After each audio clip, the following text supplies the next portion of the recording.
made from fake foods. So let's replace your foods with soy. Let's replace it with corn syrup. Let's replace it with factory foods. And this is sustainable. The UN says this is good. All right, well, they make it nearly impossible for small family farms to even turn a profit. And it's nearly impossible for farmers to make any money without taking out huge loans from governments, from the IMF at the international level, or from banks in the US to buy all the equipment to then destroy their soil with these pesticides, with these horrible compounds that these people are pushing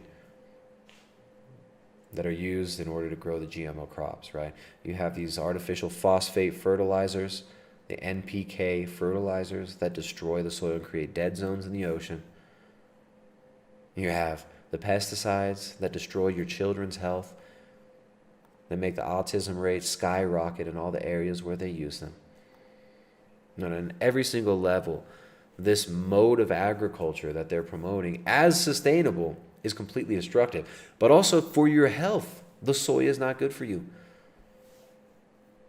Numerous studies have investigated the relationship between soy food, soy protein, or isoflavone extracts and markers of bone health and osteoporosis prevention, and have come to conflicting conclusions. Because the soyans can be swayed, but we know that soy isoflavones have potential bone-specific effects and can cause osteoporosis. And so on paper they say, oh, look at all those calciums in soy. Now, soy is also coming with tons of anti-nutrients that bind to that calcium, as well as other vital minerals in your body, and pull minerals from your body. They're literally pulling nutrients from your body by giving you the almond milk, the soy milk, the plant-based diet. Whereas if you would focus on real animal foods, if you would focus on actual real foods, if you would focus on nutrient-dense, locally produced animal foods, like, again, another plug for Jessica's cookbook here, the Carnivore Cookbook, where we show you how to actually prepare nutrient-dense animal foods and eat nose to tail. You can get all the nutrients that your body requires in the most bioavailable and easily digested form from those animal foods, and you can produce them locally. This is why we're always telling people to support your local farmers, support local family farms, and we should be moving to producing some of our own foods. Right now, getting raw milk from cow shares is a good idea. A lot of places you're able to get in on like a cow share program where you share the milk that's produced from a cow and share in the process of milking them and caring for them as well. Right now, you don't have to like jump right into owning your own animals, but you can get involved in stuff like that.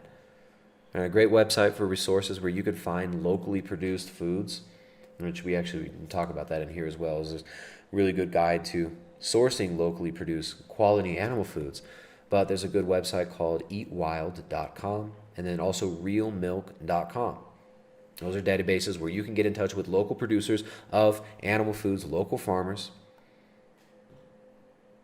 I highly suggest that people start, if you're not already, sourcing your food from local producers. Support your local farms.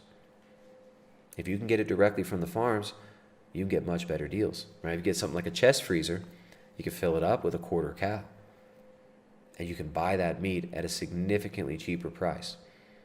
I was talking to a friend in the U.S. He ended up paying about, what was it, like $3.50? I don't think you heard it. You don't think you were there, but he paid about $3.50 a pound for half a cow. Oh, nice. Yeah, and he was stoked. Wow, that's really good. $3.50 a pound is really good in the U.S. Like here we would, here it would be cheaper. But in the U.S., that's great. So, anyways, guys, support local food producers. Focus on real, actual food. If you make a good portion of your diet fatty animal foods, not only are you going to get the fat and protein that you need, you're going to be more satiated. You're not going to want to snack as much. You're going to feel better physically and mentally.